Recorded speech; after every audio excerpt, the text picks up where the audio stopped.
Well, look who Yep. we have here, everybody. Michael DeSanta himself, Ned Luke, mate. It is a pleasure to have you on the show. How are you? I'm doing well. How you doing, Dan? I'm doing very well down here, down under. Have you ever been down under, mate? Depends on what you mean by under. I've been under a few things, but I've never been to Australia, if that's what you're talking about. No. They still haven't got you down here for a con? No, those down there, they don't understand shit. They keep bringing all the Red Dead guys there, instead of us. Hey, you were in Red Dead, were you? You had a small Yeah, little role. and I had a little thing that I did, and but they took my voice out, and put somebody else's voice in. I think they were afraid that people would recognize Michael, and they didn't want it to become a Michael thing. Like, where's Michael? Where's Michael? But it kind of turned into that anyway because I was in the credits. So yeah. And they They kept put your in some motion guy's capture, voice. didn't they? I swear to God, the guy sounded like an accountant. He didn't sound like he should have been in a. Were you pissed about that, or you were? No, I didn't care. I Yeah. didn't care. Whatever Rockstar wants to do is fine with me. It's they've they've been real good to us, so I can't really complain about anything that they did. It would have been nice. I had a cool character voice going, and nobody would have probably recognized me, but I totally understand what the deal is. If they'd have done that, poor Roger would have never gotten, off the charts there. He'd have been completely forgotten. So yeah, he was kidding, Roger. If you watch this, we've had Roger on the show. He's a great Roger's guy, but awesome. Unfortunately, his acting wasn't up to snuff in that game, was it? Yeah, no, he sucks. Yeah, well, he tried out for Grand Theft Auto 5, and they laughed him out of the audition. So, We'll get into GTA, but I want to know, you're a big baseball fan, right? With your son and your nephew. Yes. They're guns, aren't they? Yeah, they're my son is a college ball player, he's a pitcher. And my nephew, he's not my blood nephew, but he's like my hitting guy from New York.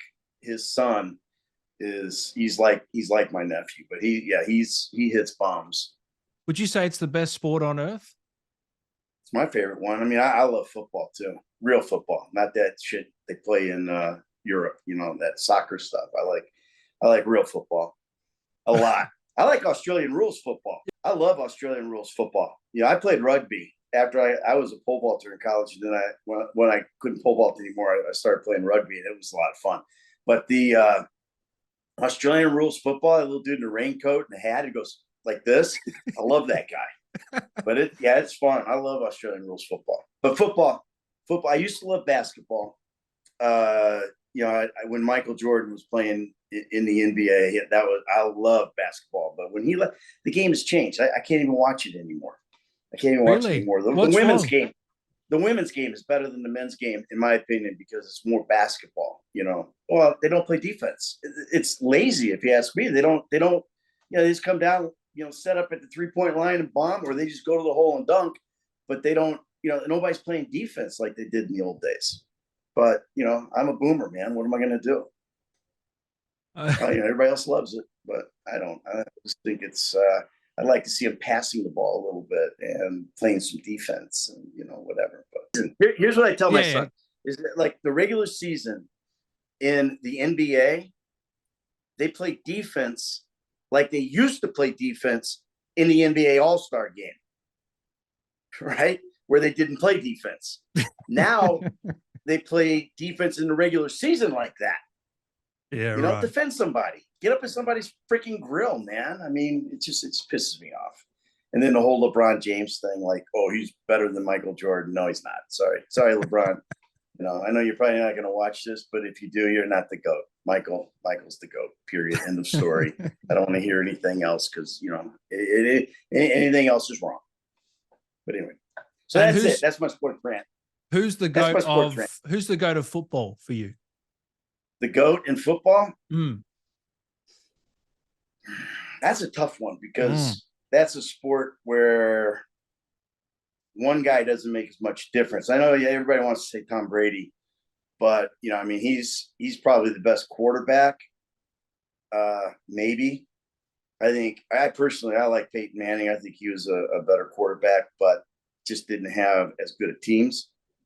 But Tom Brady's freaking phenomenal. But as far as the best player of all time, I'd probably take Walter Payton, because I mean, that dude did it all, man. I mean, he would block, he would run, he never ran out of bounds. He freaking like a lot of these running backs now, you know, they come up and they're about to get hit, they run out of bounds. Walter Payton, he finished people, man. He would, like, if you're gonna run out of bounds on Walter Payton, I mean, if you think he's gonna run out of bounds, you're coming up and force him out of bounds. No, he's gonna turn up and, you know, run through you. But yeah, that was my dude, man. Walter Payton, I think he was probably, but Barry Sanders, maybe, you know. Then you got to look at defense, and you got like you know, Lawrence Taylor was, like, you know, dominant, and, you know, there's just so many different positions. It's hard to say who's the best player. But if you're gonna go by quarterback, I guess it would have to be Tom Brady, even though I'm not a huge Tom Brady fan. But did you play much sport growing up? Because I know you're that's passionate all about. I did. Yeah, That's all I did. That's all I did. Yeah, that's we were a sports family. My I've got two brothers who played Division I football in college. My oldest brother, BJ, he went to the University of Georgia, and he's now been a Hall of Fame high school football coach in Illinois, you know, forever. And then my younger brother, Matt, he played linebacker at Tulsa University.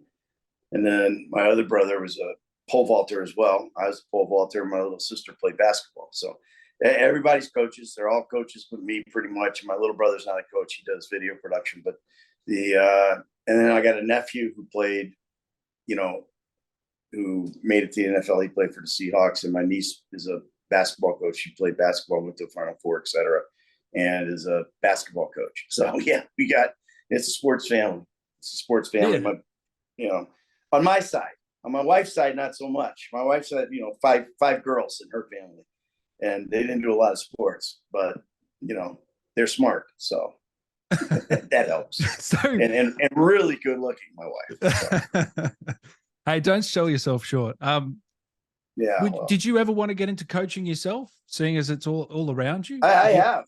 You have? I coach. You know, I coached young guys. You know, like baseball. You know, travel ball and stuff like that. But if I wasn't an actor, I would be a coach. I coach actors. I mean, you know, oh yeah, I do that a little bit. I've got, you know, like my best friend, I've coached him on pretty much everything he's done for a long time. And so yeah. I mean, if I wasn't an actor, I'd be a coach. You know, yeah. Everybody go, oh, you should have been a lawyer. You should have been a lawyer. Fuck that shit. I can't handle that stuff.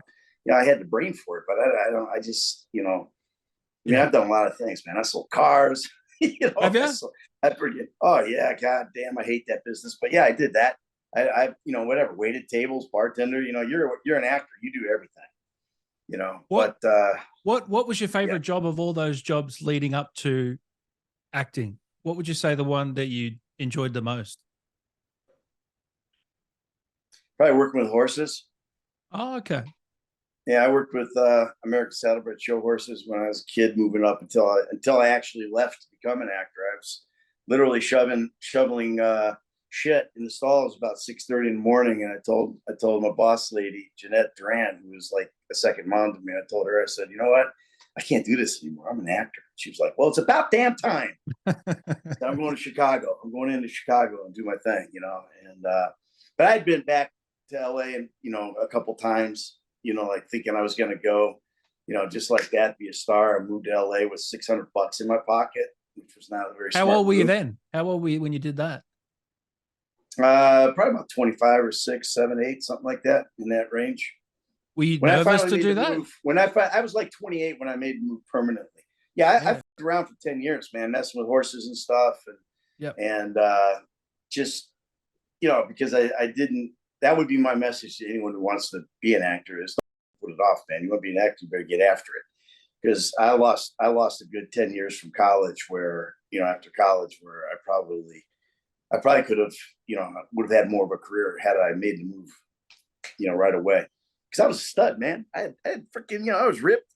I was jacked, man. I had Patrick Swayze hair. Hey, you still are. Oh, come on. Oh, Lord, man. I was so hot. Mate, I can't believe you're 64, 65. I couldn't believe it when I saw that. I thought there's no way. Yeah, it's You're aging in reverse. Yeah, it's a curse, man. I'm like fucking Benjamin Button, but it's you know, I wish I could. I wish I did play my age. I think there'd be more work for me because right now you're in a little bit of a transitional area where you're going from, you know, the dad guy, the whatever, into the thing. You know, like they want someone in their 60s, and you know, you go to an audition or whatever. Well, we don't really go to very many auditions anymore, but if you do, it's, you know, it's all guys with white hair and stuff. And I'm like going, you know, yeah, I went in on a Viagra commercial. And they're like, you know, I walk into the room, they're like, nah, no way, that guy doesn't need Viagra. I'm kidding. It has changed though a lot since COVID, hasn't it? The whole process. I mean, have you the liked that change or not?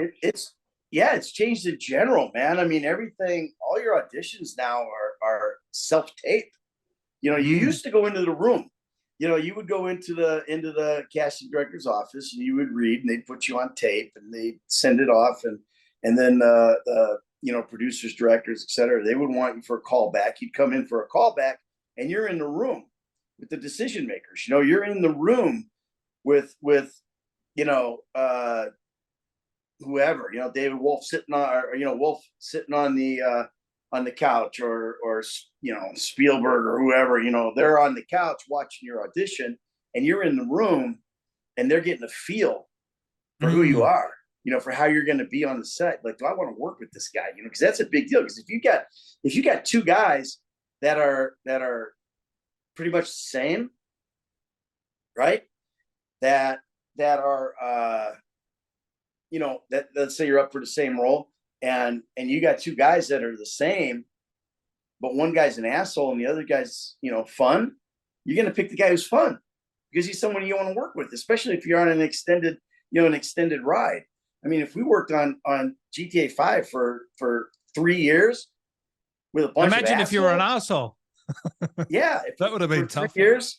I mean, maybe they thought I was, but there was, you know, no. If you're on that set for 3 years with a bunch of assholes, you're not having fun. I can tell you that for in all the time that we worked on GTA 5, dude, it was awesome. It was the best set. It was so much fun. We you know, the crew was amazing. The cast was amazing. You know, I got along with everybody. We had a lot of fun. You know, Solo and I would fight sometimes, but then we would make up and be best friends, you know, and we're still like brothers and all that kind of stuff. But there was never, you know, well, there was one guy that I didn't like, but he was only worked a day. So there was it was never a problem, man. I look forward to going to work every day, you know, and you can't say that in the car business. You know, I couldn't say that as a waiter, you know, whatever, you know. So and that's the key to, you know, that's the key to life. You know, you tell, you know, I have people that come up to me, you know, moms or, you know, whatever, kids, and they say, you know, I want to be an actor. And I go, you sure? Is that what you want to do? Because if my advice to an actor is, if you can, a guy who wants to be one, thinks they want to be one, is if you can be happy doing anything else, right? Make a living and do anything else and be happy doing it, do that. Don't get into this fucking business. But if it's the only thing you can do to make you happy, then do it. And that was my situation. You know, I just couldn't see doing anything else. You know, that's what I wanted to do. It's what I wanted to be from, you know, the time that when I was in high school. I took my first acting class, you know, you know, I took a drama class because it was an easy A and there was girls in it. And I knew it would be kind of fun, you know, and Dale Farrell, my teacher, my high school acting teacher, you know, we did stuff and we did skits, you know, in front of the school. They would come to the auditorium, you know, and this was the same auditorium where Dick Van Dyke, Jerry Van Dyke, Gene Hackman, Bobby Short, you know, Donald O'Connor, these kind of guys, they all came from my hometown, Danville, Illinois, which is not the end of the world, but you can see it from there. It's they came from there, you know, and this was the same stage that these guys paraded around on, you know. And so when I would do skits and stuff, and we had like 1,500 seat, you know, stage, you know, auditorium with a proscenium arch and everything. Upstairs was dressing rooms. It was unbelievable. And so I fell in love with it. I fell in love with it there, and that's what I wanted to do. When I stopped running track, I was like, okay, now what am I going to do? I'm a business major. I was making straight A's, but I just fell off the deal because it's not what I wanted to do. Yeah. I wanted to be an actor.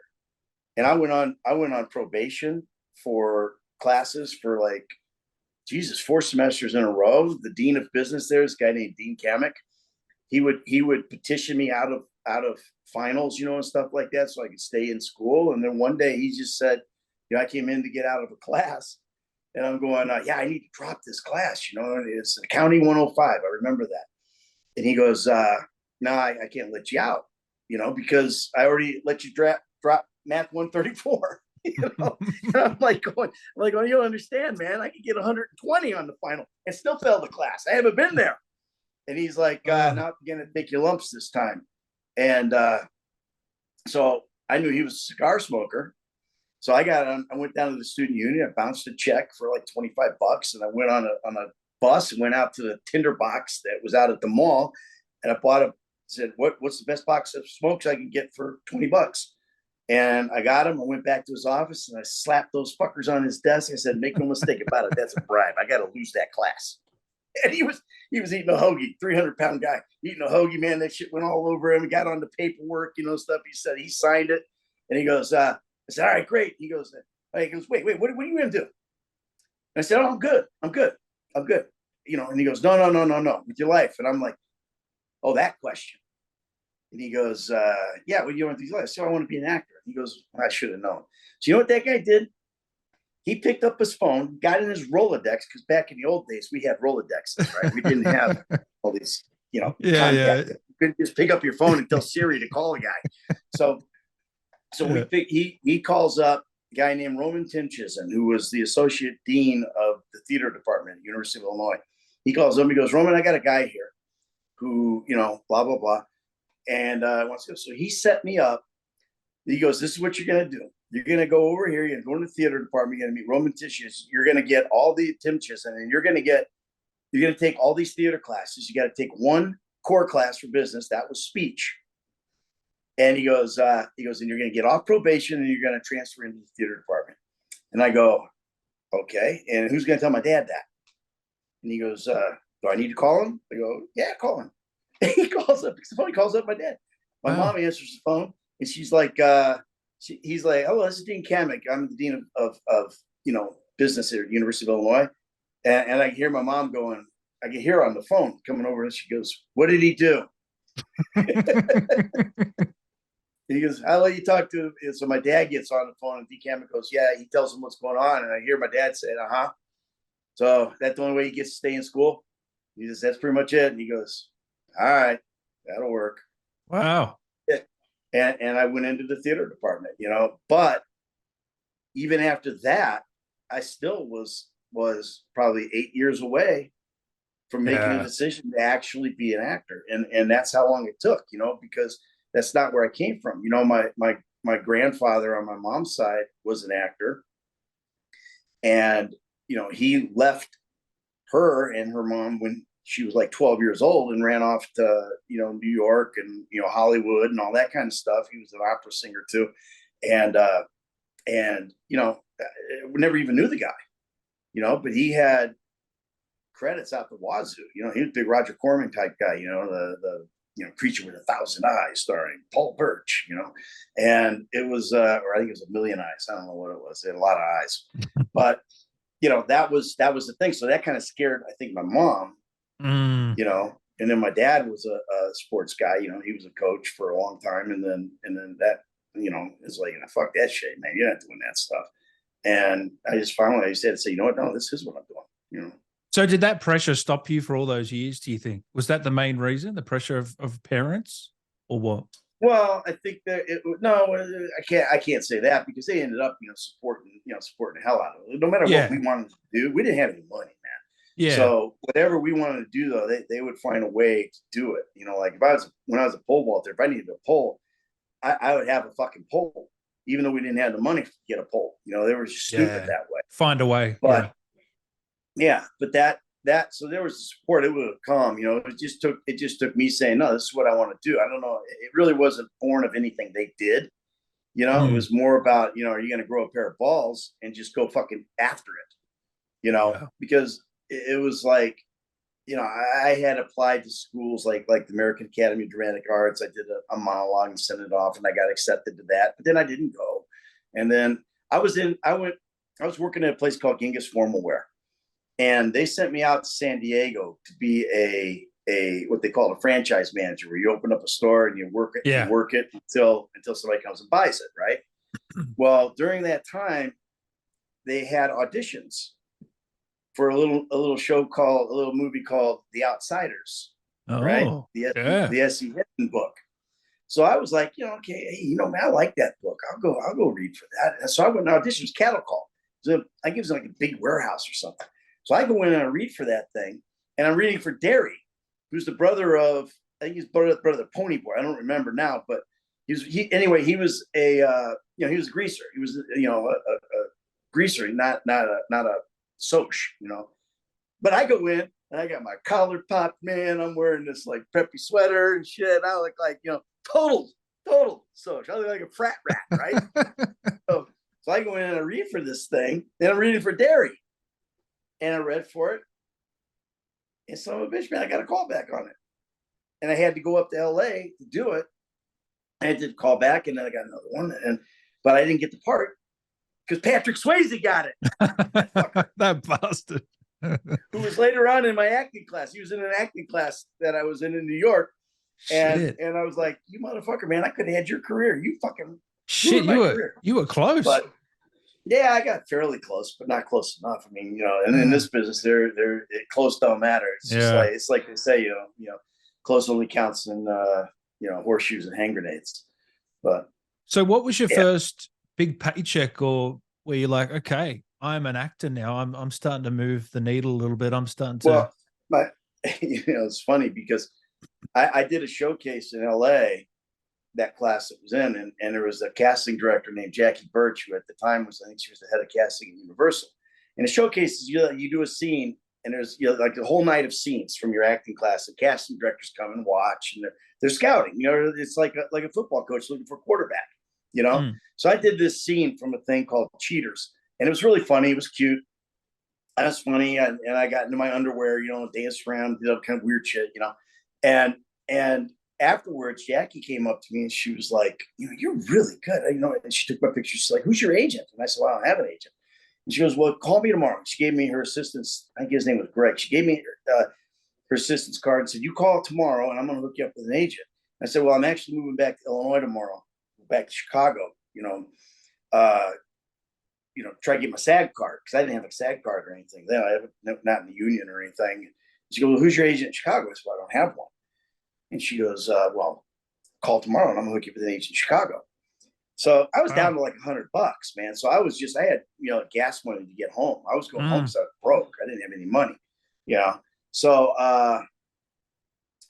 anyway, that's, that was what I did. I went back to Chicago and I met with Jackie Birch. And at that time, there was no cell phones. We didn't even have pagers then, and so, my parents, they didn't have a fucking answering machine. So I give Harisse Davidson, the agent, I give her my, crappy pictures that I had, $50 pictures that some guy took. I'm wearing a fucking tweed sport coat from secondhand store. Yeah. And I gave her those headshots. She's like, well, these are bad. We're gonna have to do ones of those. And I gave her my parents' phone number, and I went off back over to the barn and started working horses, and I didn't hear from her because they would call with an audition, and no message, no nothing, no message machine on my parents' phone. I was an idiot. Yeah. So yeah, this is, and every actor who would maybe be watching this needs to take this as advice, not what to do, of what not to do. I mean, because I was a moron. I should have stayed in LA. I should have figured out a way to stay in LA and met with Jackie Birch and had her get me an agent, because what would have happened? I was 3 more years. I was 3 more years in the horse business at that time, doing shoveling shit and grooming horses and breaking colts and stuff. And that was all I did, and then that day I told Jeanette, I said, I'm out of here. And I went into the city, and I went to Therese Davidson's office, and I said, hey, Jackie Birch sent me. Said I should meet with. And she comes out of the office, and she goes, I had no appointment in. She goes, where have you been? She remembered. Wow, yeah. She didn't let me get out of the office. Thank God she didn't let me get out of the office. She called the casting director. She said, hey, I got a dude here. She didn't say dude. She said, I got a guy here. I want you to meet. And I think you'd be good for that thing you're casting right now, this commercial. And her name was Jane Heights. And she sent me over to Jane Heights' office from there, right? And I go and audition for this commercial. And, it was like a thing where at a bank, and this guy uses this bank, so he's very elegant. The other guy doesn't, so he's a beast, and we're doing this whole deal, drinking wine, eating all this shit, right? So I booked the job. It was my first audition, and I booked it. And so I get to the set, and I'm thinking, man, they got me a manicure and everything, and I'm like, oh, fuck, this is, I was all practicing being elegant and shit. I get to the deal, I'm the animal. It's like I'm the guy who, because I don't bank there, I carry the bread, crumbs go everywhere. I knock over the wine glass, and shit, because I'm the schmuck. I thought I was the smooth guy. No, I was the animal. I was the animal. So it was that's how it goes. That'd be right. And that was when I knew I was an actor, because I was always so smooth in real life. I had to be an actor in order to be this animal. Actually, I just played myself.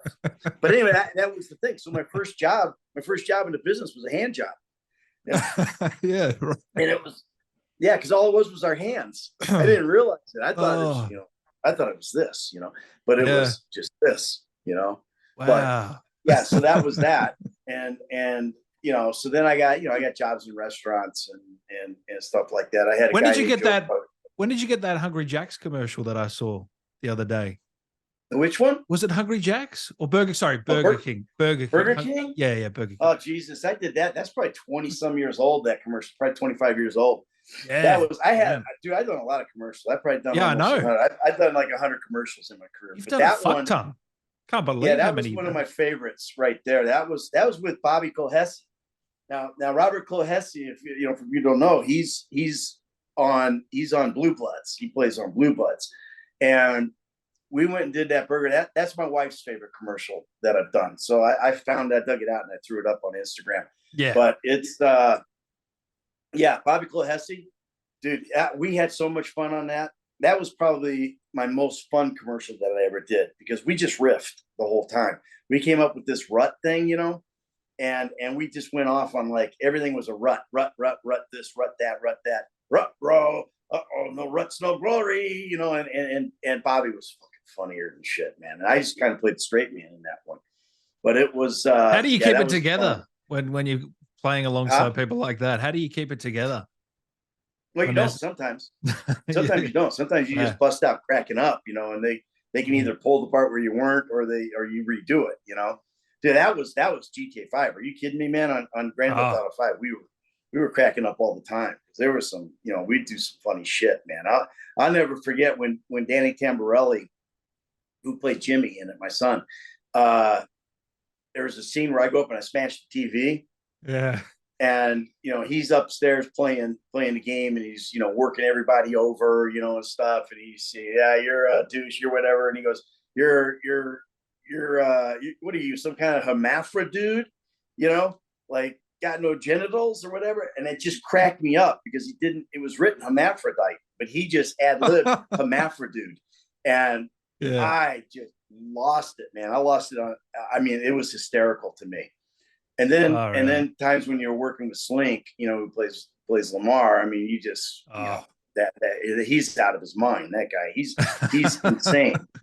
And so, it was funny. And then our director is a brilliant improvisationalist. He probably doesn't know he is, but because he's just a dude, but he's a brilliant improvisationalist, and he is so fucking funny, man. That set was a blast, man. Everybody was so funny on that set. It was great. He had Rob Bogue, who played Steve Haines. He's insane. He's funny, man.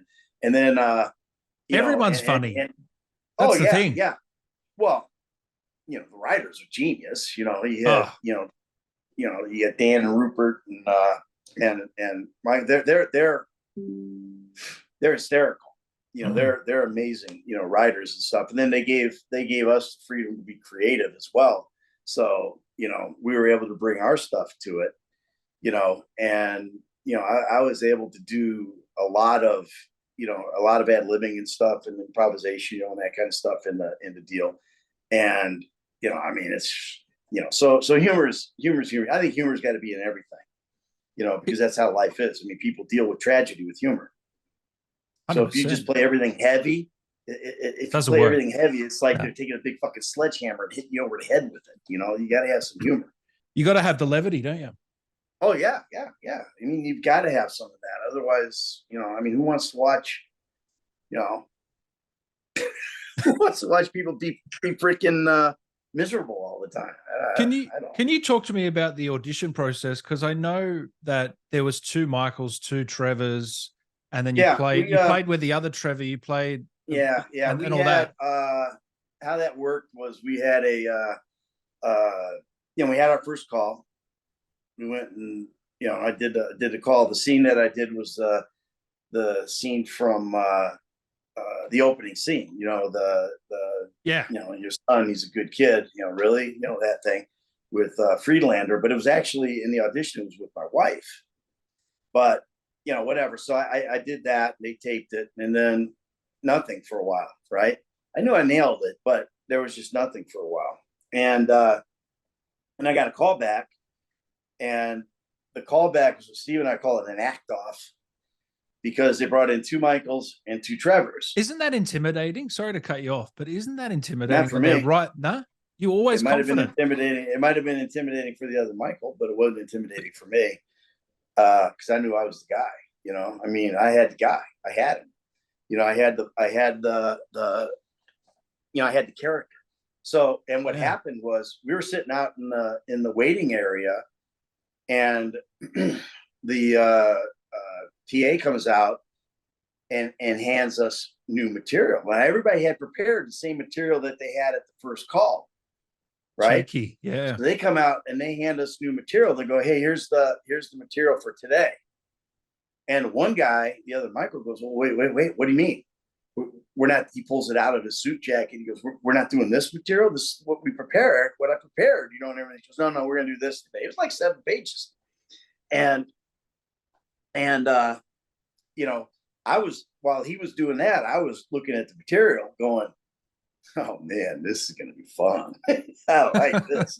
and he was panicking, and so I knew I had him, you know, and that's kind of like the athlete in me, you know. I was just like, you know, a competitor, you know. I was like, yeah, I got this fucking guy. So I looked at, so they sent he went in with Steven Ogg, with Steven, you know, Trevor. Yeah. And then I went in with the other Trevor, and we read, or it might have been vice versa. And we read, and then those 2 guys went in together. And when they were in there, I was saying to Steven, I'm like, well, dude, how was your deal, man? I hope you can do this, because I didn't feel great with the other guy, right? There was no chemistry. It was just kind of, he didn't feel tough to me, you know? And Steven's physically imposing, you know, he's 6'3" and he's jacked, you know, and everything. So, and so when we went in, it was, you know, and they had a guy who was, the guy who was like the assistant director, you know, who was like filming, just like kind of doing a behind the scenes filming thing. The camera was here, you know, steady camera was here to film our audition. But then there's another guy back there, and he was just like, you know, moving around, just shooting, you know, which might have put somebody off their pins as well. But it was, we went in there, and I'm telling you, man, it was like, and I said out there, I go, "Hey, you know, let's, you know, you want to really go on this thing?" You know, Steven's like, "Oh yeah. If it gets physical, you know, my apologies." You know, really? Like, what did you think when he said that? He's so fucking artsy fartsy. I said, I'm like, go for it, you know. So we went in, and we literally threw down the scripts and just went. and because I had it, I had it. It's easy to memorize something when it's good, and this shit was so good. I had it memorized, man, and then I was able to riff a little bit in there, and there were stops where I like, jacked him and he jacked me, because I think it was the scene in the graveyard. I don't remember for sure, but I think it was the scene in the graveyard where Brad is revealed as being dead. He digs up my grave kind of thing.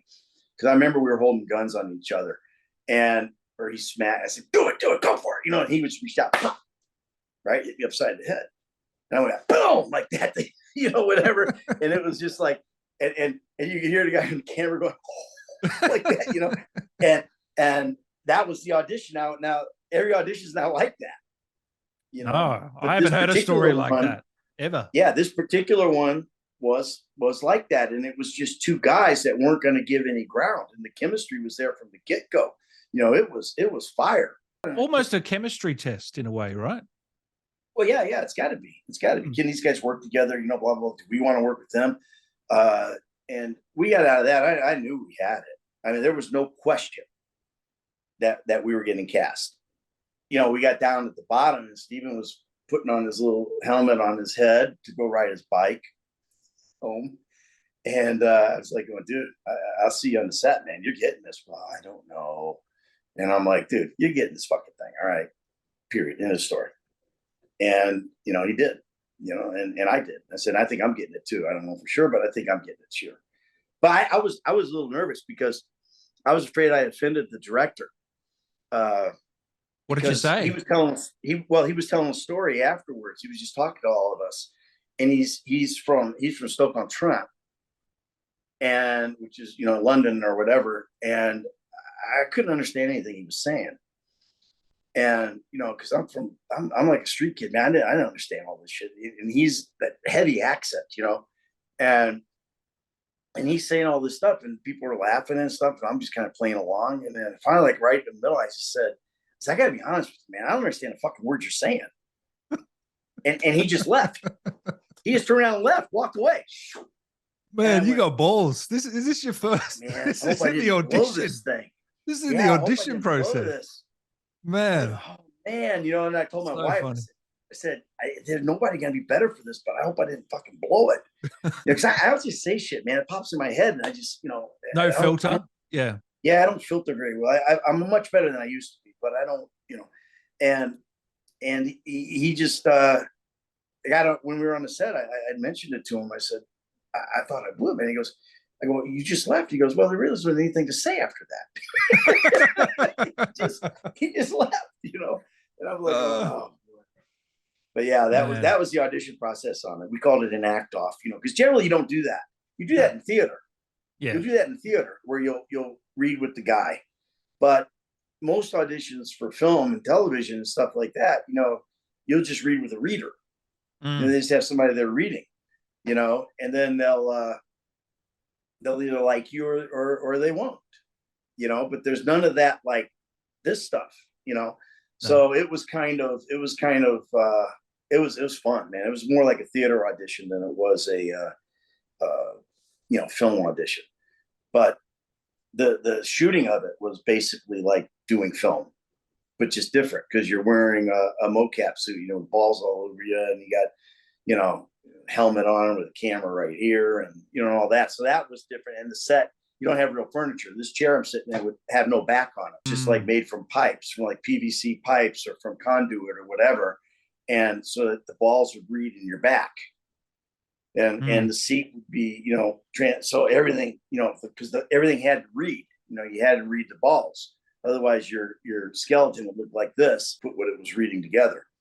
Where were you when the first trailer dropped, and what was your reaction? I'm curious. Well, we were at the studio when it dropped. Oh, you were working on it? Yeah, we were working on it still. I mean, it was 2 years before the game came out, that the first trailer came out. That was another nightmare.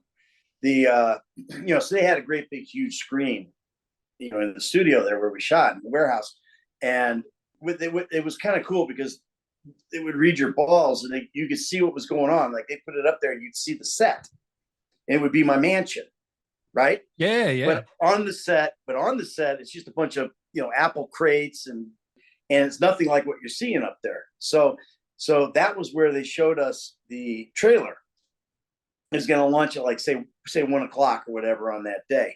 Yeah. And so we watched it, and I was like going, because the whole why did I move here? I guess it was the weather. That speech. But you weren't announced, were you? You weren't announced as the actor at that time. Oh no, nobody was. We were all under NDA. They didn't want anybody to know who was.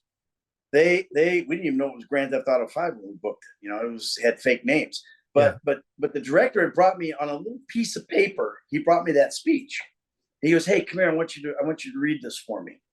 And we went back in this back room, and they put a recorder on, and I just read that. I remember I was sitting on a couch, and I read this, and I had no idea what it was. They didn't tell you it was a trailer. Yeah. No, they didn't tell me that. They just said, "Hey, read this for me. I want you to read this, and we're gonna try to do something with it." And so I read it, and trailer comes out, and it's that speech. That wasn't even in the game. No. That speech wasn't in the game.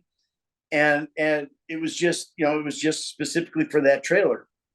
So the trailer comes out, and we're working. We finished work that day, and we're riding home on the train.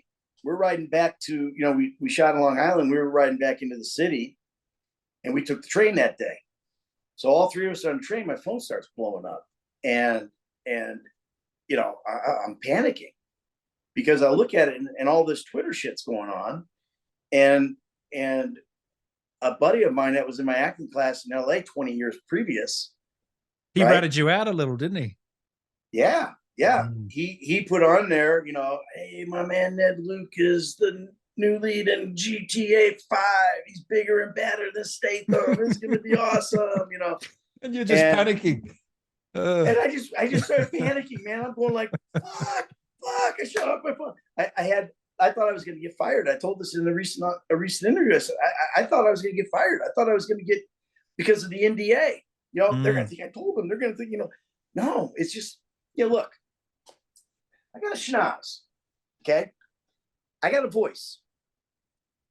They're both fairly recognizable, and I was not, I had done a lot of stuff, in my career before Grand Theft Auto 5. I mean, nothing huge, nothing major, but, I'd been in, Law and Orders and Third Watch and fucking NYPD Blue, Murder. I mean, I've done a lot of stuff, a lot of commercials. So people, people in the industry, kind of maybe knew who I was a little bit. But Jimmy recognized me right away, man. He was just like, he put that out, and I was like, fuck, man.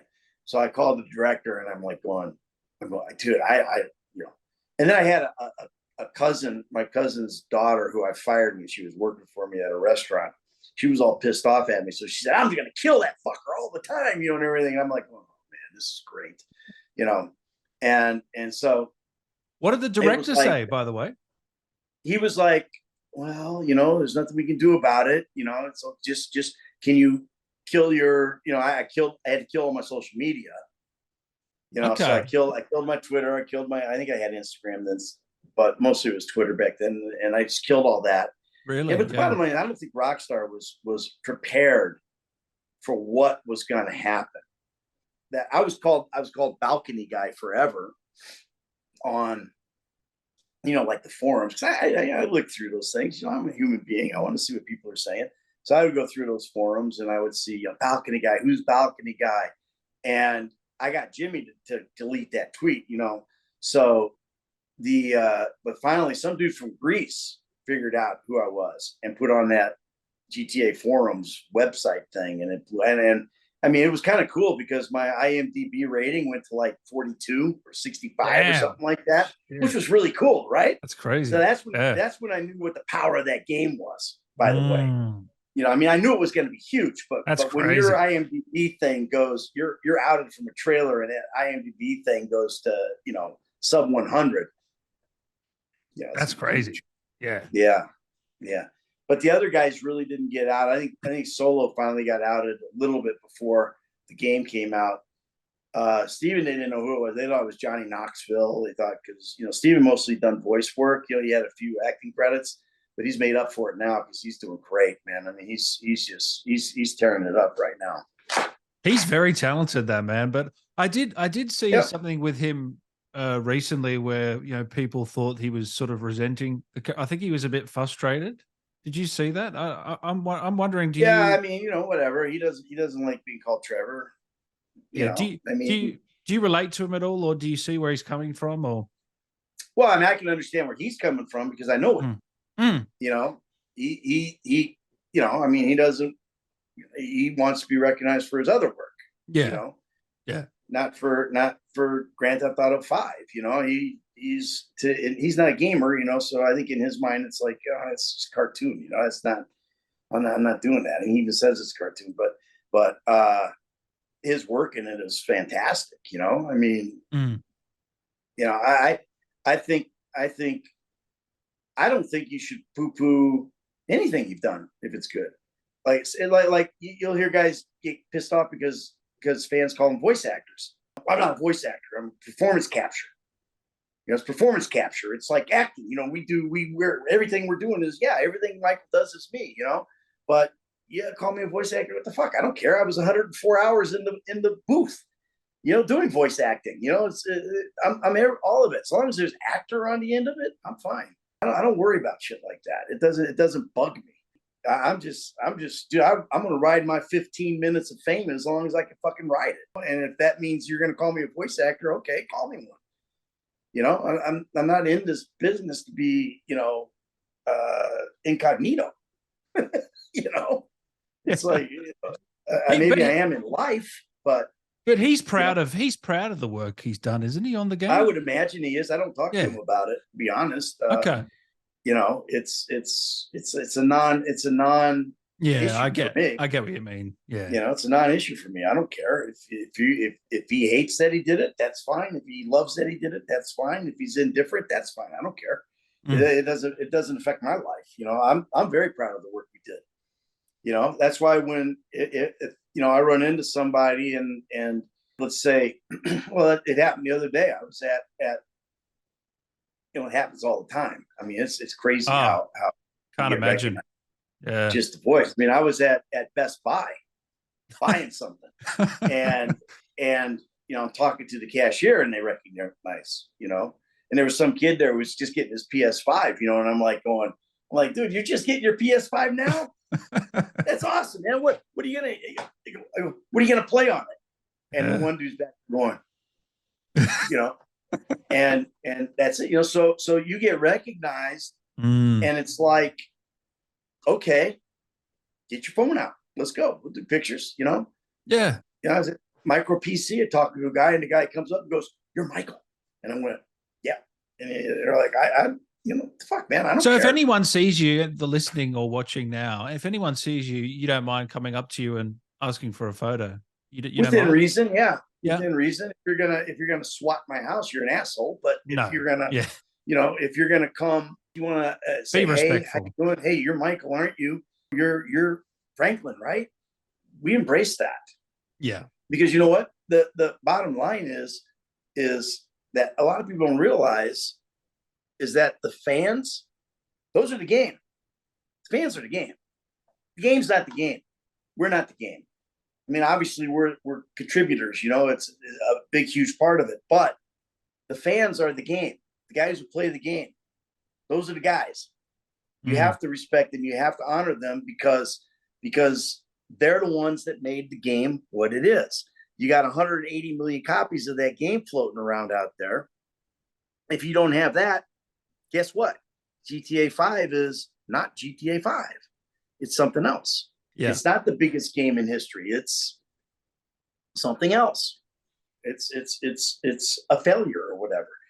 So you have to appreciate your fans. You have to, it's not fake, it's not phony. It's genuine.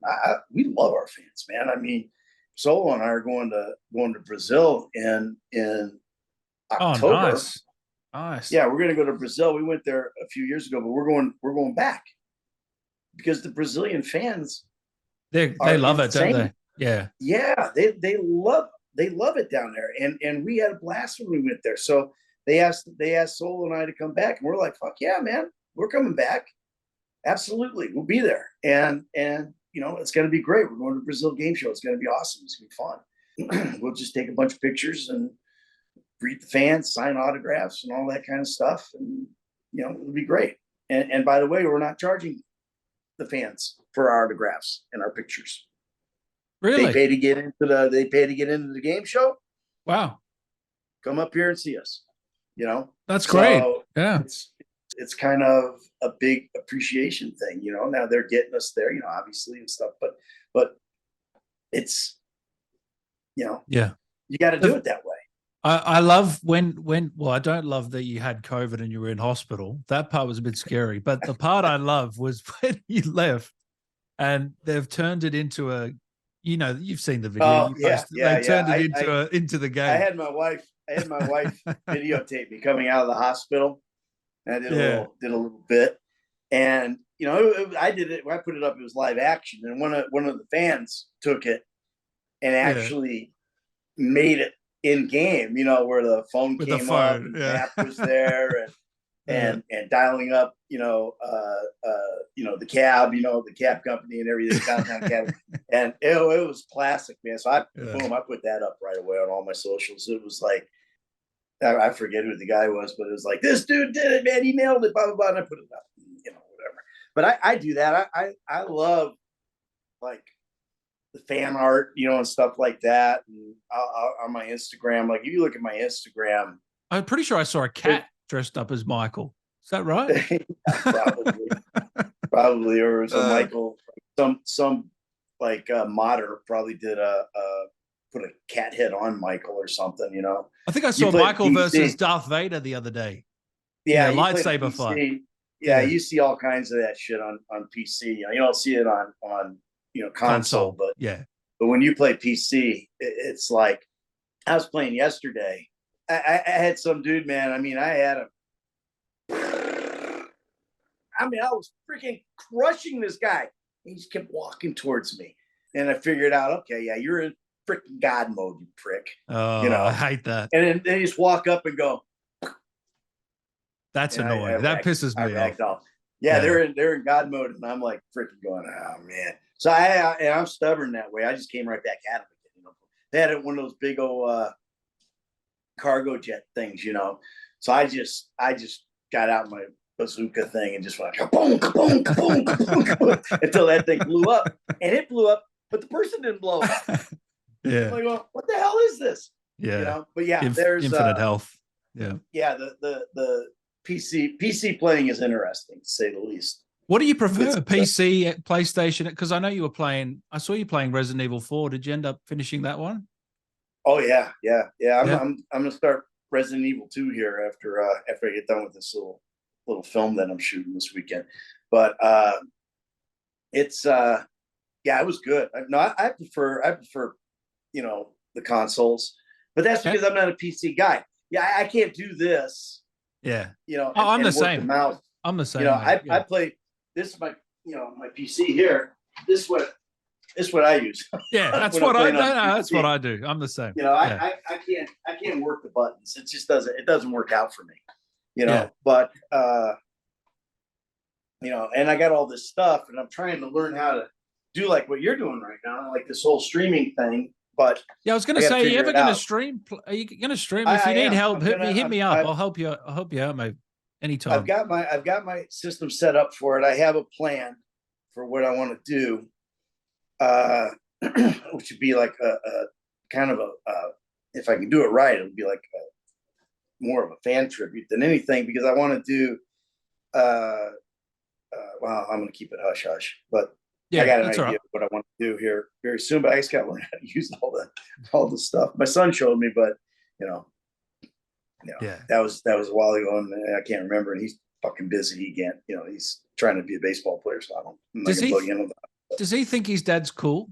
I mean, his dad's in the biggest game of all time. I think he thinks his dad's cool, but he also probably thinks his dad's really annoying. But you know, that's he just turned 21, so that's like, you know, it's that age. Yeah.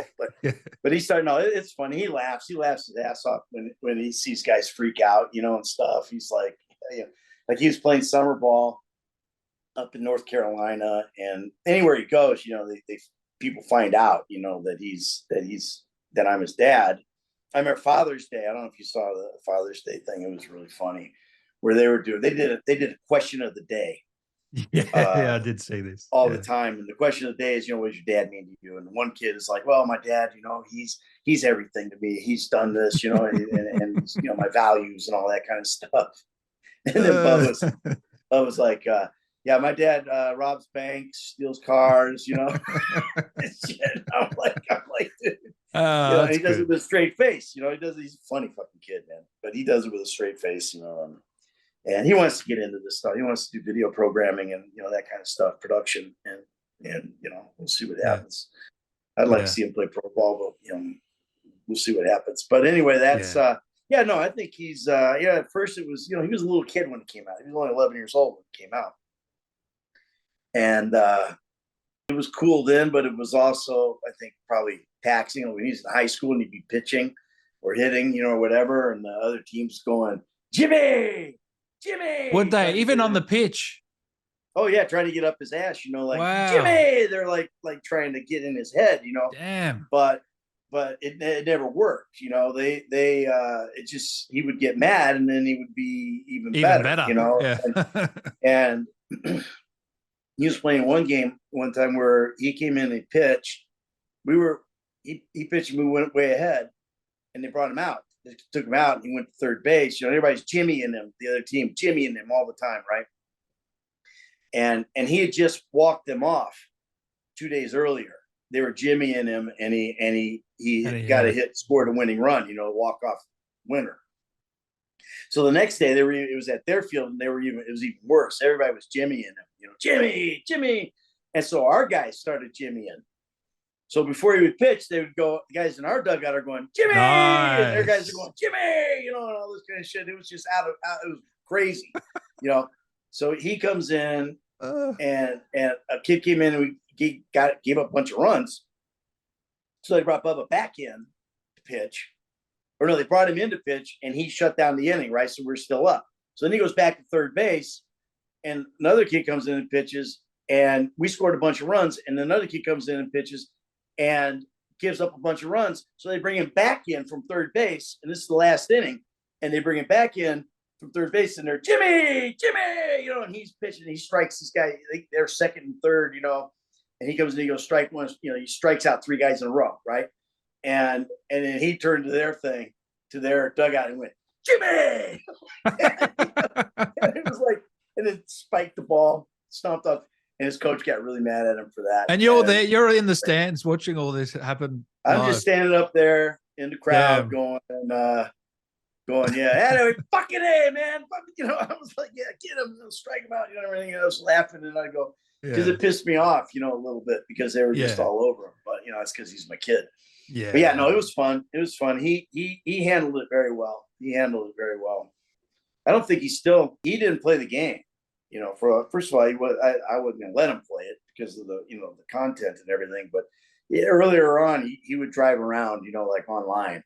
Yeah. But as he got older, I always said he's not going to play the game until he's in college. but they, he's played it now. But he's very familiar. He's pretty funny. Yeah, right. Is it true the 1,000 line? That was the one line you. Yeah, I didn't like that line. Didn't like. Yeah. No, I didn't like that line. I don't know why. I just didn't like it. It wasn't that I didn't like it. It's I couldn't find the rhythm on it. Yeah. And I kept trying to change it up. Because I was doing that. I was doing that all the time. They were basically typing as I was doing scenes. Because I would change stuff. I'd stay on track, but I would just make it fit my thing. I was not Scottish. I didn't speak like these guys. Yeah, I get it. Yeah. And something would pop in my head and I would just run with it and it would work. It was great. So they were very liberal with me on that fact. They never really didn't say anything to me about the whole time, and I did a lot of ad-libbing, but the, that particular line, it just didn't work for me. I couldn't figure it out, so I would add stuff to it. I would change it. I'd flip it. I'd do all this. And finally, the director came up to me and he goes, Ned, they want you to read this line exactly as written. And I was like, oh, fuck, man. All right. So I did it bad. I just was like, you forget 1,000 things every day. Yeah, make sure this is one of them. You know, or I just and finally I snuck a towel in there, and it made it work for me. You know, and yeah. But I was like, this line sucks, man. I'm not gonna this. Why are we even saying this? You know, let's get to have this thing he says. You know, and I was like, you know, the director was like, dude, this is gonna be the line. Trust me on this. This is gonna be the line. And I went, all right.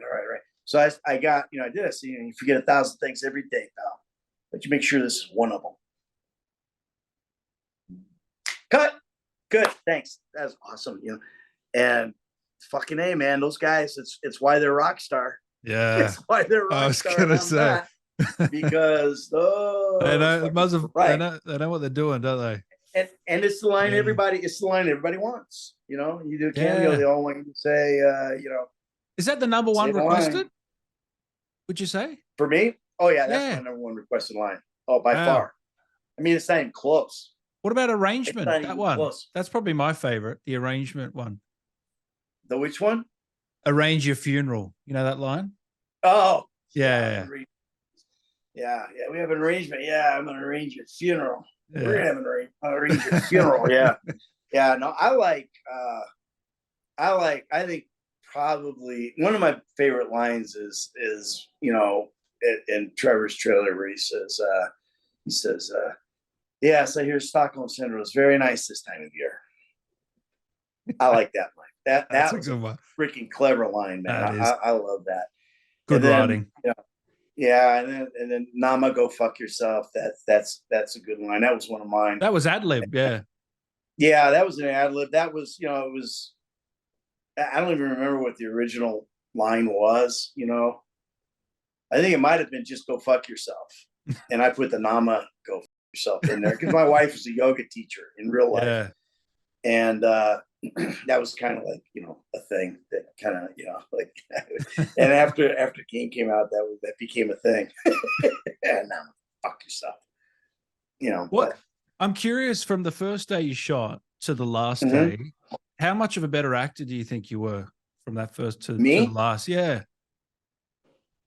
I don't know. I was probably the same. I mean, it was an easy gig, you know. I mean, for me, it was like came natural. I brought there's a lot of me in that character, you know, but I think I was a much more knowledgeable one after that. Like I all of a sudden I knew how the game industry worked, you know. Before I just gaped, you know, and now I knew how it worked. But I think I definitely improved, you know. I mean, I think from a physicality standpoint, like how to move on stage, how to, you know, that kind of thing, you know, I think I improved immensely. The biggest improvement in that thing was Solo, you know. Phenomenal. Who played Franklin, because, you know, he was not an actor. He's you know, basically from the rapper world, you know, from the gang world and rapper world, and he was very uncomfortable when we first started, and, you know, to the point where he was he wanted to quit. You know, he just told me, I can't, you know, it's not me, man. I don't do this. I said, and so he became more and more at ease. You know, like we worked with him. I worked with him a lot. We would go back and where our changing room was and work his stuff. You know, rewrite it and take out the mates and put in there and shit. And Julian Gamble, the guy who played, and I just learned this from an interview we did a little bit ago. Julian Gamble, who's, you know, like a really good actor, he played Dave Norton, you know, Davey, and he went to Solo, I guess, and told him, he says, you know, look, man, you wrote raps, right? You were a rapper, so you wrote rap, because he was having a hard time memorizing things. You know, like we would do our lines, and Solo would be like blank. Oh man, shit, I got a line there. I'm sorry, man, I was watching you guys. You know? And Julian goes to me, says, "You're rapping, man. How do you remember? You just write that stuff down. Like when you're rapping, man, write it down, and it goes from the paper to your head, right? So that's what started doing, was just rewriting the stuff in the margins on the script. You know, you would write it, and go, and then it started working. You know, So how long did it take And him to get into the character and you fully saw him as the character? How long do you think well, I always that say took?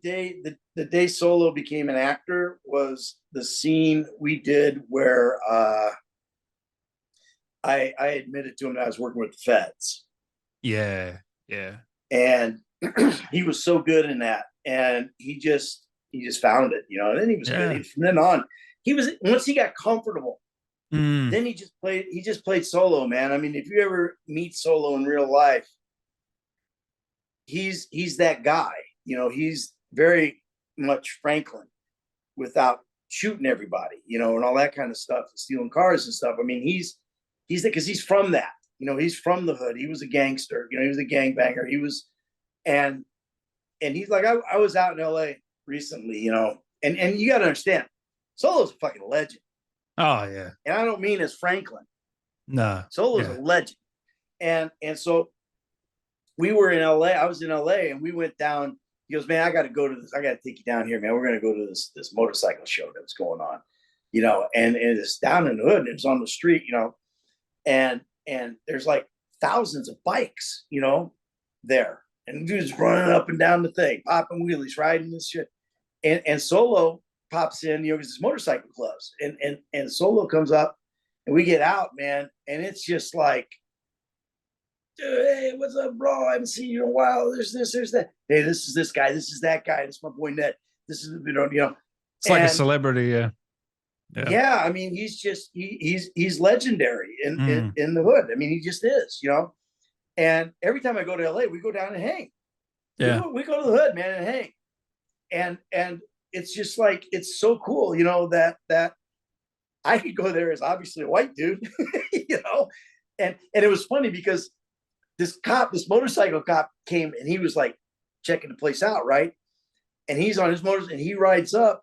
And as he was riding by, he looked, he was like, and he's riding by and he's looking because he saw me standing there, like, what's he doing there? Yeah. And then he comes back and he stops right in the middle and he takes a picture. Really? Like, yeah, he took a picture. My God. Of me standing there with all the Solos guys and everything, and we're like going, and they're all like going, oh man, what's he doing, man? He's taking a picture of you, bro. He's like, he thinks you got kidnapped, or whatever. And I'm like going, this is just so stupid. But yeah, no, Solo, he's a legend, man. He's the best dude, man. I love that kid to death, man. He is like, that's my boy Solo, and I mean, we talk all the time, and anything for each other. It's just like, that's it. And the chemistry, it seemed like it was there from the start as well on screen, in the game. Oh yeah, yeah, mm. Yeah. I think at the very beginning, it was I had kind of Solo. He was kind of like, he was on edge, because.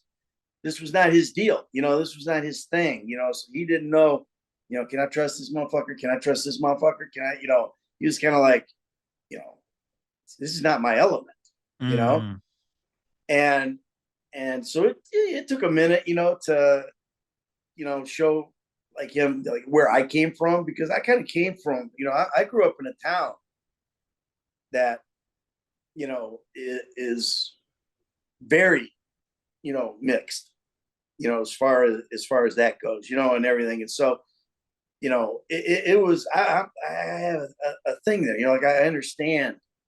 Yeah, I know what you mean. Yeah.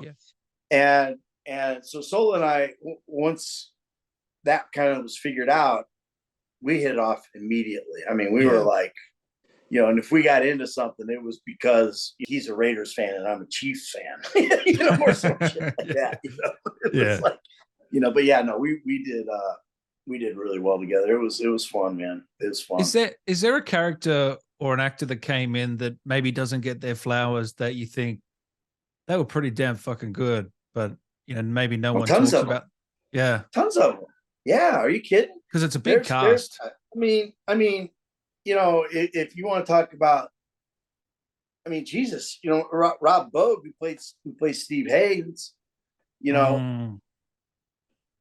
he was phenomenal, man. I mean, he was unbelievable how good he was. You know, he's so fucking funny, unbelievably funny. Can't imagine. You know, him,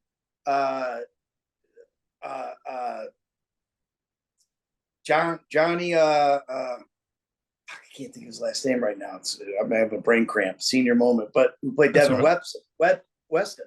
He was a funny fucker too, you know. But as far as guys who didn't get their propers so much, the guy who plays Fabian, the yoga instructor. Yeah. That kid, he was fucking funny. He was, what a funny role. Never done some kind of accent or anything like that. He just did it, and it was great. And he's also, but people don't know, it's like when Tracy goes to the porn boat, and I go out and get her.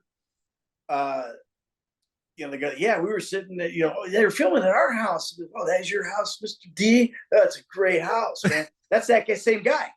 Oh, right. He's the guy that I throat. Right. That I throat, and I grab Tracy and he goes, hey, man tits.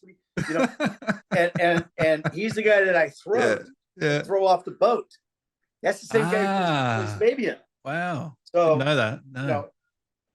He was really good and a fun dude. Geez, there's just so many. There's so of them, many, man. I mean, from here's the thing about that, and then I think really makes it. And in video games, the game is the star, right? The game is the star. But I'm going to tell you right now that cast that we had from top to bottom, if you change that up, that game's not the same game. Oh, no way. It's not the same game. And it's going to sound really arrogant, but if they had taken either one of the other two guys that came to the act off, that game wouldn't be the same game. I can't even imagine it. Like it's perplexing. It's just so you can't even. Yeah, you can. It was so perfectly cast, and from top to bottom, everyone who came in was they were great. Except for one guy. They were.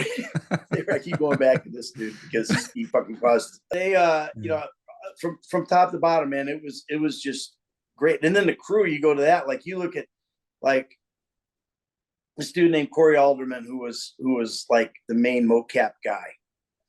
He was a kid. I called him Boy Wonder.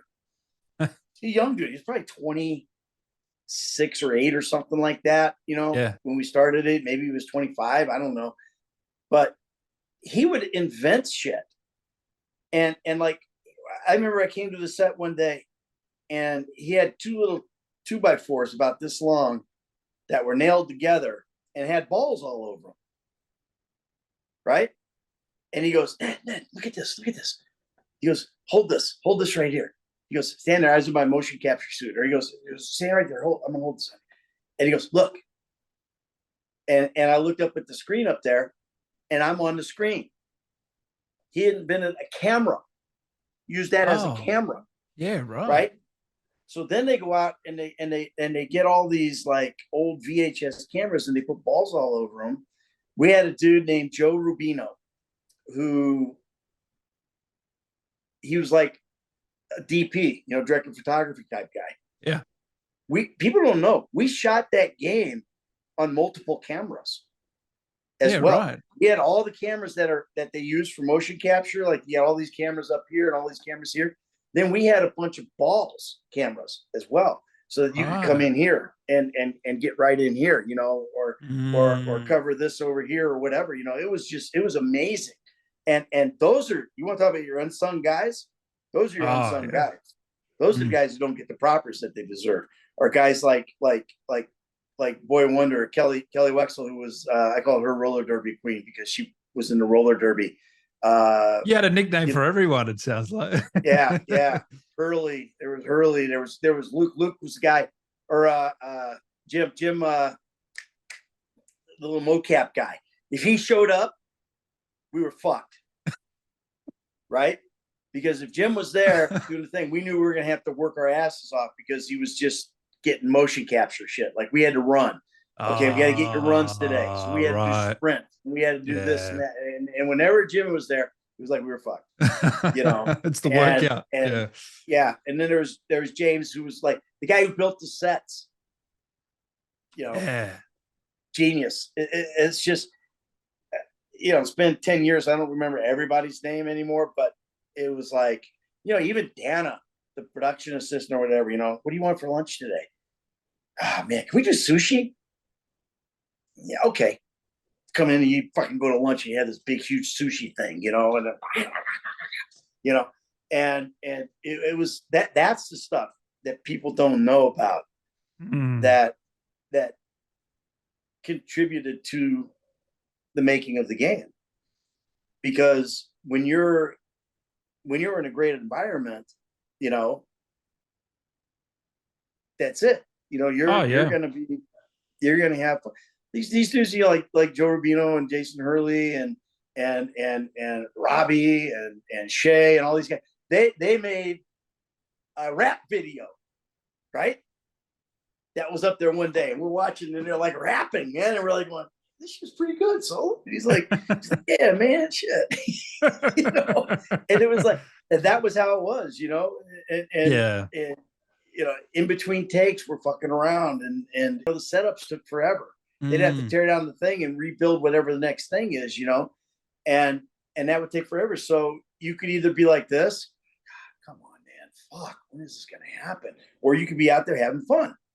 Yeah. Right. And we had fun because it was the best crew, man. We had so much fun with those guys. And I can't begin to tell you how much they were appreciated, because those are your unsung guys, you know. Forget about the actors. Those guys who made the game, tested the game, the guy who did my face, they couldn't get my face for a while. I like, there was at one point I was like going, you can't use that. No, you guys can't use that. I look like fucking Ronald Reagan. They couldn't figure out what to do. He's too young. He's too old. No. They made me look like fucking Ronald Reagan. I'm like, oh, no. I was at the office one day, and the head animator for me, he came in and he goes, and he sees me and he goes, I got it. I understand. And after that, I became Michael. You know, the thing became Michael. I remember the second trailer. I looked like Ronald Reagan, man. I was like, oh, fuck, man, I'm ancient. You know, but it was yeah. So that was little things like that, you know, that you really don't see if you're just sitting here playing the game, you know. Oh, and even you've played Red Dead, and obviously that game is probably the most detailed game I've ever seen. It's unbelievable. Yeah. Same with GTA 5. I mean, they're just the small details and just the things you can do. It's Red Dead's a great game. I mean, that's an accomplishment. I played that game, and you know, I remember when I played that game, I posted that this was the most immersive game that I've ever played. And it was, I mean, it was tremendous. That was a great game. I to the point where I almost wish, I don't wish, but I almost wish that I had been Arthur Morgan instead of and Rogers Michael, yeah. Yeah, you know what I mean. But it was like, that was yeah, that was a great game. You've spoken to Roger, haven't you? Oh yeah. I talked to Roger, because you guys have got so much in common. I mean, we text each other a lot, you know, like every once in a while, you know. Whenever we have a bitch about something, or I'll give him shit sometimes because he doesn't like being called a voice actor, so I'll give him shit. But you know, But no, Roger's awesome, man. He's got a good game, a game coming out. Him and Troy have one. Out. Fort Solis. Fort Solis. That's going to be out soon. I'm anxious to see what that is. You know, Troy actually texted me the other day, and I was like, going, yeah, I can't wait. I'm looking forward to that. It looks good. But, did you watch him in The Last of Us? Did you enjoy that show and that game? Oh yeah, I love that show. I watched that. I was a little pissed I wasn't in it. I'm always pissed if I'm not in something in good stuff. But you still enjoyed the show, yeah. I love the show. Yeah, it was great. And if hey Druckmann, if you watch this thing, man, how about Last of Us Part 2? There's got to be something in there. Jesus, come on, man. Did You you know? ever did you ever meet Dan Hauser? Did you ever have many interactions Yeah, with him? yeah, Yeah. yeah. I met everybody. You know, I mean, of course. He didn't really direct anything, No. you know, but you know, he wrote. I mean, he wrote the fuck out of it, you know. And yeah, I mean, I didn't hang out with him. He's a little No, above no. my I'm pay just grade. curious because A little above my pay grade. he's Given left them. now. He's left. So do you think that might have an effect on their next game, or do you think they'll be right because there's so many talented people there, or because he's been the bread and butter I for don't that? know. I don't know. You Yeah. know, there's that he's a damn good writer, man. I know he's typing until his fingers bleed, you know, but I don't know. I don't know. You know, it's hard to say. You know, a lot has changed. You know, Mm, so we'll find out at some yeah. point in time, right? They've said they're in production, so Yep. The I love your idea about GTA 6 bring, and it's obviously it's probably not going to happen, but I remember you saying, bring in CJ, bring in Michael, Franklin, all the big characters in one. I think that sounds fucking epic, but yeah, who knows what they're going to do. did I say that? Where did I Well, say maybe that? I don't know. Maybe you didn't. Maybe it I, was I, I bet you know what Sean. it is. Maybe it was I bet Sean. I know what it is. I bet I was busting somebody's balls who was like one of those guys who knows everything. You know, those Oh goodness me. yeah, those kind of guys who are going, I probably put something on there going, yeah, it's gonna be Michael and this and that. Yeah. Those Yeah, I remember clickbait channels. Fuck. my son jumped in on I was doing a live with Danny Tamborelli one time on Instagram, and Bubba jumped in and he goes, GTA 6 is gonna be awesome. There's gonna be 6 protagonists because it's 6, and they're all gonna be twins, except there's 6 of them. You know? Oh my god. But Yeah. everybody wants to know about GTA 6, and there's nothing to know. You'll know when the I game comes know. out. I You know, know. it's like that. You know, it's and the leaks, you know, and all that kind of stuff. Who the fuck knows what that is? If that's actual or if it's. I mean, I guess it's been acknowledged, but Yeah. that has to be very early on stuff. I don't know. I mean, I looked at some of it and was like, going, okay, you know, whatever. But my whole opinion on that is they better bring it. They better bring it because the bar has been set pretty high. Well, the bar's sort You of know, like at the top. It's almost like you've got to create the greatest game of all time. It's well, pretty yeah. I tough. mean, and Uh, they do. I mean, if I don't think it'll matter if it's not, like, let's say it's not as good as GTA 5 or as Red Dead or you know whatever. It's not going to matter because it's still going to be amazing. You know, I mean, Rockstar doesn't put out shit. They put out gold. You know, so I don't think it's gonna. I think it's gonna be. I think it's gonna be phenomenal, and frankly, it'll be worth the wait. So everybody should just calm down. Man. Everybody, exactly. calm down. You know, calm Honestly, down. even if they take Let another it let it 5 years. happen. Yeah. Yeah, you don't want to rush. If I mean, 10 years. You know, I mean, not rushing, obviously, but you got to remember, COVID was involved in there, and you know that kind of that's got to be. COVID's got to be almost a 2-year setback. You know. Oh, I agree. Yeah. So you know you got to understand all that and just be patient. Just keep playing, you know, GTA 5 and all the other games that are out there. You know, there's a ton of games to play. You can go back in time and play games. You know, I go back and play Tricky, SSX Tricky all the time on my PS2. That's my favorite game ever. Really? Ever. Yeah. That's my favorite game. Yeah, I play Nice. that. You know, my son's home from you know playing summer ball. I go into the game room the other day and he's in there fucking playing Tricky. You know, Yeah. and I'm like, I'm watching, and it's like, fuck, man. Well, I'm not on the higher leaderboard anymore, so I guess I'm gonna start playing again. What else are you playing at the moment, mate? I'm curious. Are you? Well, I'm gonna start Resident Evil 2 here. That's gonna be the next thing I play. I played when Last of Us was coming out. I went back and played both of those. Yeah. Yeah, and you know, I stay up on because I've got the you know, I got PS5, Xbox, and PC.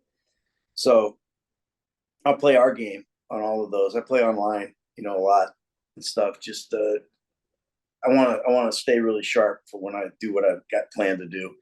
And then plus I enjoy it. Like I just killed Trevor yesterday on my PC. It was fun. I saw you shooting your mansion over and over on TikTok, I think it Yeah, was. yeah. Well, I'll do stuff like that, because Yeah. fans appreciate that kind of shit. Yeah. They like when you do that, or Oh yeah. I'll go online and host like Oh, I'll go lobby. online on Ah, GTA yeah, yeah. online and do a thing, like a mission or whatever, and sometimes I'll send a message to them saying that, hey, you're playing with the real Michael DeSanta or whatever. Let's go kick some ass, and they're like, no way, and blah blah blah. So yeah, Yeah. it's kind of fun to do that stuff because it just keeps you involved with the fan base, and that's important. How has your life Yeah, changed over the last 10 years since you worked on the game? How would you say your life's changed? it hasn't. Really? No, no, I'm still the same dude. I'm exactly the same. I'm just more famous, or am famous. I wasn't famous before, but it's weird. Fame's a weird thing, Mm. like yeah, you're gonna have douchebags that try to abuse you, for your like mess with you and stuff. But it's for the most part, it's the same. My life's still about my son and my wife. That's what my life's about. It's not about acting. That's just my job. That's my career. But Yeah. it hasn't changed much. I mean, you get recognized. It's fun. It's opened doors. To do things like go to Brazil, go to London, Canada. Whatever. I would like to do more of that stuff, more of the Comic-Con thing. But you understand that the game's not young. It's not new. So you don't do as much of that as maybe when the game first came out we could have, but weren't allowed to. So it's that kind of thing has been opened up. That's the place where your life has changed, and you've got avenues to do things that maybe you couldn't do before. But at the same time, during that 3 years where we were shooting the game, who knows? Maybe in that 3 years time, I book a fucking series that's run 12 years. Mm. You know what I mean? Yeah. That would have, so maybe that's how my life has changed, is that I don't have that, which I may have had. Mm. I didn't go to LA when the game came out. After the game came out, I stayed where I was and was there for to watch my kid grow, and become a man, and all that kind of stuff, and support him like with his baseball and all that kind of thing, whatever else he was doing. I didn't pack up and go to LA, to try to be a star, and maybe I could have done that. So how the game has changed me is it's probably made me more focused on not changing. Interesting. Yeah. And I think what people don't realize as well is that the game is still in the top 5 most best selling of this year, I believe. And you're still getting new What? fans, aren't you? Like Why wouldn't it be? Yeah. Yeah, why wouldn't it be? It's a great game, and GTA Online, as much as some people bitch about it, is a really fun thing to do. Mm. And you can make your own little community. Here's the thing, like for my son, here's the big thing, like with video games, is like we moved from New York to Atlanta. All Bubba's friends are in New York, right? Or he goes off to college and they go off to college and stuff like that. They put on those headsets, right? Yeah. And get into that world. And it doesn't need to be our world. It might be Minecraft. It might be Call of Duty, whatever. Yeah. But they're on those headsets and they're having a relationship, right? They're keeping in touch. We didn't have that when I was a kid. When I moved, that was it. That was it. You wouldn't hear from them. Like Yeah. you have no way, unless you happen to pick up a phone and call and they're there and they answer. You don't have that anymore. Now you have that, and You can do this. You can put on the old camera thing and you can see each other. So that's the big thing about gaming, you know, and I don't even remember what the question was now because I got off on a tangent, but that's good. yeah, but it's awesome, man. I mean, like that you can interact with guys and stuff, you know, and all that. It's different than film, man. It's different than film and television. You're doing that and then you just put it out there and it's not interactive at all. And that's why I like to play. You know, you were saying about it's still in the top 5. Well, yeah. That's why, you know, and it's fun. You're doing things that you can't do in real life. And you know, look, there's douchebags out there. There's griefers. You know, God, I had a guy a couple weeks ago who I got stuck on a beach, right? And dude sniped me. I'd respawn, boom, snipe, boom, snipe, boom, snipe. And I'm just trying to find cover, you know, and find somewhere where I can get a peg on this guy and nail him. And I'm stubborn, right? I'm gonna keep fucking going. I look at my watch. Don't give it's up. Like freaking it's 3:30 in the morning, and this guy's still popping me on the beach, and I'm looking to get behind some rocks so I can get his ass. I think it was like 83-6. 83-6. This fucking spawn camper, griefer motherfucker, you know, took me apart. And I'm like, all right, whatever, you know. And then finally, I just, you know, I think I dove into the water and swam underwater. He's trying to shoot me through the water, and you know, whatever. But it was like, yeah, it's crazy, you know. And there's guys like that out there that maybe ruin the experience for you a little bit, but that's part of it. You need to just change your session and go to somewhere else, you know, or do a private session, you know, whatever, or just do a session with your buddies, with your crew, you know, and go do shit, you know. But it's of course it's going to be in the top 5. It's not going in, and it creates new fans, and that's the other thing, you know. That's why the numbers keep climbing, and you know, it's like every year we get a whole new batch of fans. You know, there's some mom or some dad somewhere who's finally going, okay, fine, you could get the game. Jesus, quit asking me, leave me alone. You can get the game. New fans, you know, and you got a million of those every fucking year, you know, more than a million of them every year because it's kind of a rite of passage for it is. It really is. The young male of today. It kind of is. Part of the rites of passage is you get GTA, whether it's 3, 4, 5, 6, 15. You get that game. Mom and dad finally say okay. Now, for the mom and dads who say okay at 5 years old, and well, you know, that's a different subject. But you know, it's. I hope you're playing on mute. But yeah, and staying out of the vanilla unicorn. But that's, you know, that's what it is, and that's why the game stays successful, stays popular, and I like to think that it's our performances are a huge part of it. That people go back and play the story over and over and over again, as well. You know, so.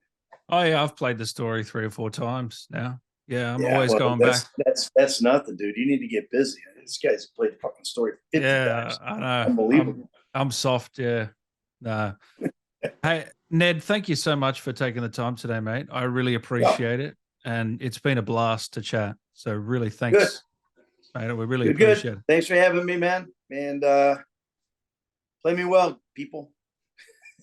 And I want to know just quickly, are you working on anything you want to plug, anything you're working on that you want to tell people about? Or well, we're on strike right now. So I know. You're not really working on anything. However, I did accept a part on a short film that I think is going to do really well in the film festival circuit. That I'm actually shooting it tomorrow and the next day. It's a micro budget film, so it's exempt from the strike, so I get to do it, and it's going to be good. It's called Order for Ben, and it's going to be pretty good, I think. Yeah, we'll find out. Good script. Find out tomorrow and the next day. Good script. Good script. Yeah, really good script. It's timely, you know. It's timely. and it actually deals with the whole trans thing.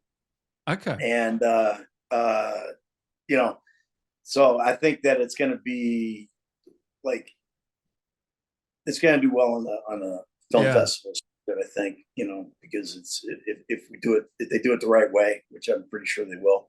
Yep. It's based on a true story, so it's kind of I'm gonna play the dad, and it's hopefully it'll be good, man. I think it's got potential to be an award-winning kind of short film, So we'll see what happens. Yeah.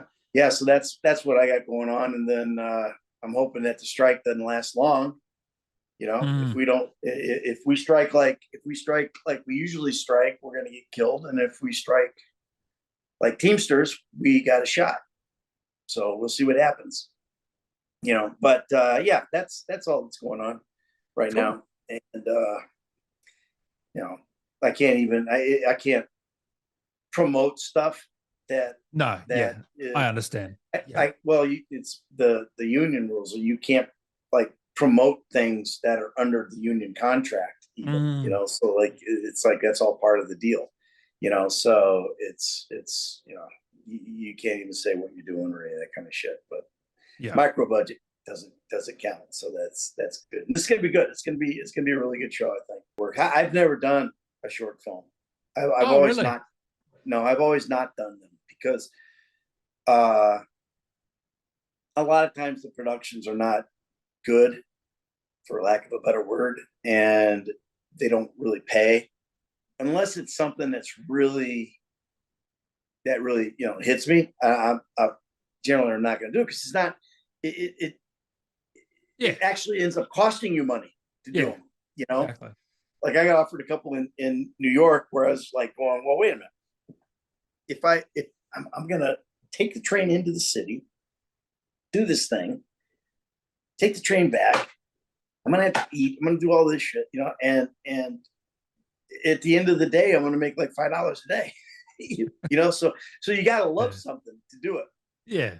You gotta like it, or you gotta, and this particular one is one that I really like, and I think I'm gonna go ahead and do it. So it should be good. It's like I see it as something that can be a an important short film. We'll see.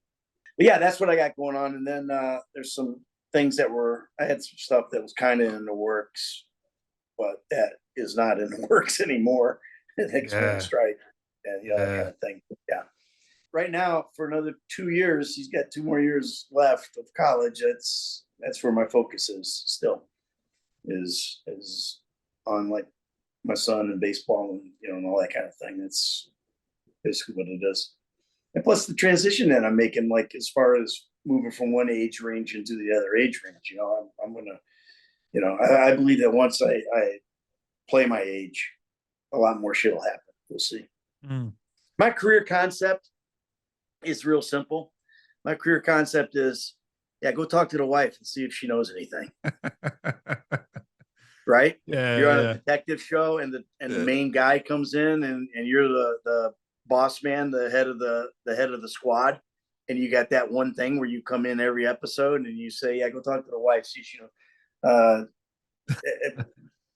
is there anything? Have you seen anything to show that this might be the case? And they're out. All right, well, find me something, bring it to me. I need it now. I'm hearing all kinds of shit from 1PP. All right. Like that kind of thing. That's my career concept, because that's the guy who works a few days, has time for his family, rather than the guy who has to be there all the time and is carrying the load, which I wouldn't mind being that guy too. But if I want to be that guy, I'd like to be that guy when my kid's out of college and on his own, But did you ever want to get into more games? Did you ever want to? I would love to do more games. Are you kidding me? That was the most fun I've ever had. Was doing that game. I would love to do more games. I've not auditioned for any more games. Why not? I mean, I don't know. Right. I don't know. Probably because I was in New York, and most of the games I think are in LA. Yeah. If I'm not mistaken, or now I'm in Atlanta, and most of the games are in LA, I think, or something. I don't know. I have no idea. I would So if anybody's out there watching, yeah, I would love to do more games. Dude, I had so much fun doing that. Ton of fun. Because I know you're a Ton of, versatile actor. I mean, you could play yeah, so many yeah, different I can do a lot of roles. stuff. I can do a lot of Yeah. stuff. But they, you know, I like the idea of games because it just doesn't feel so actory to me. Mm. And nothing against actors. I'm an actor, you know, but I'm not the artsy fartsy guy. Even though I guess technically I'm an artist, I don't. It's not like No ego. Is that what you mean? no. I have ego. I got a lot of ego, dude. It's probably Okay. too Well, much. But what is it then? Is it more about? I like the idea that it's new, it's exciting. You know, that was one thing. Like you asked earlier, to become a better actor. It. I think I became. I got reinvigorated. It reawakened my imagination. When I first started as an actor, and as like I was hungry, and in acting classes, you know, and stuff, man, creativity was like freaking off the charts, right? But as you age and you get more into it, and you're more at ease with the whole thing, you know, it's like for me, it wasn't as immersive anymore as what this was, because this took me back to like guerrilla acting class where you don't have a set, you don't have Like theater, like yeah, all the stuff, you know, even more than theater, you know, like we like at Beverly Hills Playhouse where I was, you know, you'd have a few couches and stuff, but you had to make shit, you know, you had like, you know, to when you're doing scenes, you know, you figure out how to do your set and stuff, and there was a lot of imagination involved because you know, you didn't have a full house that you're working with, you know, and everything. You have to take flats and put them up, you know, and that would define a room, you know, and you figure out like, how am I gonna do this, you know, there. And that reminded me of that I had an imagination was doing this game, and that was a huge part of it, because it's like I'm seeing some dude here, like I'm in a car, I'm driving in a car that's stationary, and I gotta stop, you know, like I get a little bounce there or something, or I'm taking off, there's a little rock back, you know, or whatever. But you don't want it to be like, because that's fake, yeah, you know. yeah. So yeah, so there was a lot of that was reawakened, you know, for me in the video games, and that's I loved it. I had so much fun, and that's why I would love to do more. Don't get me wrong, I would also love to do a major film. I would also love to, you know, Oh yeah, do a television series or something like that, you know. And they're shooting a lot of stuff in Atlanta, so that's one of the reasons why we came down here. But it's yeah, I mean, fuck yeah, man, give me more games. I love it. I would do those in a heartbeat because it's fun, and I don't have to worry about hair and makeup. You know, I can just, you know, yeah. just Even go a up. voice role, even if it was a mocap, you know, as Oh you yeah, said, you've fuck done yeah, 100 man. hours of Michael. I mean, you know, you're a professional. You know exactly Yeah, what you're doing, and yeah. Well, one of the, you know, one of the first film I ever did was a voice thing. I was Raffles, the sheepdog in Rover Dangerfield, Rodney Dangerfield. So yeah, I can do voice, you know. yeah, But yeah, so you know, for me, I think it's just more about opportunity. You know, the opportunity of actually doing it. You know, I mean, yeah. you know, I don't know. I've never been able to solve that, but one day I will, maybe. All right. Well, we need, Before I die. hire this man. Every developer watching, you need to hire this man But right now. now I'm begging, please. God. No, you're not begging, but they should be hiring you. I mean, yeah, it's not even a typecast thing because Rogers, as you know, Rogers in Fort Solis, and that's Yeah, a nice little project for him that he's yeah. done. Roger's got a very broad imagination too. You know, I mean, he's like, you know, he's. I think he's a pretty fucking good actor. You know, Yeah, and that's, you know, that goes, and he's got and you know, he's a great personality too. You know, he's a great personality, and he's into it. You know, from what I know, he's into it, pursuing it hard, you know, and doing the right things. You know, me, I'm a little bit different in that regard, is that I don't really go chase it, you know, right. as much as I should, as much as I used to. But I'm probably gonna have to start again, you know, here at some point in time. Got to pay bills. So, you know. Yeah. Yeah. It's like that. That's it. Yeah. Oh, mate, it's been a pleasure to chat. Is there anything you wanted to say to the fans or anything over the last 10 years? Is there anything you wanted to pass on to anyone listening as we wrap this Keep one playing, up? man. Keep playing. Keep playing. Play me well. Play me hard. And of course, thanks. I mean, like I said before, the fans are the game, man. If we don't have the fans, we don't exist. So, Yeah. You can't begin to say how much appreciation there is for the fans, and the fact that they appreciate us is, another thing that you appreciate even more. There's so many forms of appreciation that you can go through, and it's just like, that's the deal. I don't think you'll ever hear me being pissed off that someone knows me from this game. It's just not going to happen, and that's because the fans have been great, so what are you going to do? That's it, man. I love that. I love that you've got pride about it and you wear it on your sleeve and you love it. And, I got to respect it. Right on that sleeve right there. God, I used to have guns, man. I'm like, so I got to start working out. I usually end these, Ned, by, is there any chance Michael can say something to Dan, say something to me to wrap this one up? Is there a line you can give me? Oh, Jesus. I can't believe you want me to do that. I'm fucking pissed now. Yeah, I'll tell you something. You listen to me, you pencil neck fucking geek from Australia. All right. I'm gonna tell you what you're gonna be down under. You're gonna be down under this right here. I'm gonna fucking pound the shit out of you. You understand? Because you're pissing me off. Oh, now go fuck yourself. I got shit I gotta do. I need my glasses to do it. Oh, thank you. What? Oh, mate. Or I can just say,